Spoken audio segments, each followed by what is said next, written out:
चंद्रमा को शाप से मुक्ति। चंद्रमा की सुंदरता पर राजा दक्ष की 27 पुत्रियां मोहित हो गईं। वे सभी चंद्रमा से विवाह करना चाहती थीं। दक्ष ने समझाया, सगी बहनों का एक ही पति होने से दाम्पत्य जीवन में बाधा आएगी, लेकिन चंद्रमा के प्रेम में पागल दक्ष पुत्रियां जिद पर अड़ी रहीं। अश्विनी सबसे बड़ी थी। उसने कहा कि पिताजी, हम आपस में मेलजोल से मित्रवत रहेंगे, आपको शिकायत नहीं मिलेगी।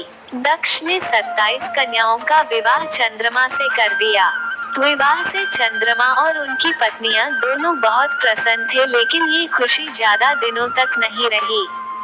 जल्द ही चंद्रमा 27 बहनों में से एक रोहिणी पर ज्यादा मोहित हो गए और अन्य पत्नियों की उपेक्षा करने लगे। यह बात दक्ष को पता चली और उन्होंने चंद्रमा को समझाया।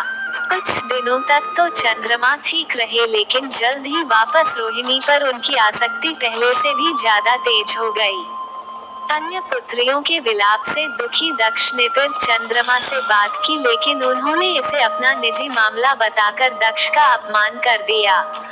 दक्ष प्रजापति थे, कोई देवता भी उनका अनादर नहीं करता था। क्रोधित होकर उन्होंने चंद्रमा को शाप दिया कि तुम क्षय रोग के मरीज हो जाओ। दक्ष के शाप से चंद्रमा क्षय रोग से ग्रस्त होकर धूमिल हो गए। उनकी चमक समाप्त हो गई। पृथ्वी की गति बिगड़ने लगी। परेशान ऋषि मुनि और देवता भगवान ब्रह्मा की शरण में गए। ब्रह्मा दक्ष के पिता थे, लेकिन दक्ष के शाप को समाप्त कर पाना उनके वश में नहीं था। उन्होंने देवताओं को शिवजी की शरण में जाने का सुझाव दिया। ब्रह्मा ने कहा, चंद्रदेव भगवान शिव को तप से प्रसन्न करें। दक्ष पर उनके अलावा किसी का वश नहीं चल सकता। ब्रह्मा की सलाह पर चंद्रमा ने शिवलिंग बनाकर घोर तप आरंभ किया। महादेव प्रसन्न हुए और चंद्रमा से वरदान मांगने को कहा। चंद्रमा ने शिवजी से अपने सभी पापों के लिए क्षमा मांगते हुए क्षय रोग से मुक्ति का वरदान मांगा। भगवान शिव ने कहा कि तुम्हें जिसने शाप दिया है वो कोई साधारण व्यक्ति नहीं है।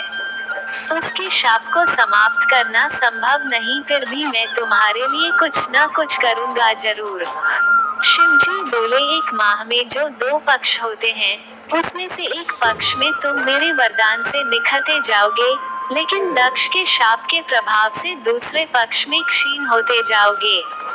शिव के वरदान से चंद्रमा शुक्ल पक्ष में तेजस्वी रहते हैं और कृष्ण पक्ष में धूमिल हो जाते हैं। चंद्रमा की स्तुति से महादेव जिस स्थान पर निराकार से साकार हो गए थे, उस स्थान की देवों ने पूजा की और वह स्थान सोमनाथ के नाम से विख्यात हुआ। चंद्रमा की वे 27 पत्नियां ही 27 विभिन्न नक्षत्र हैं।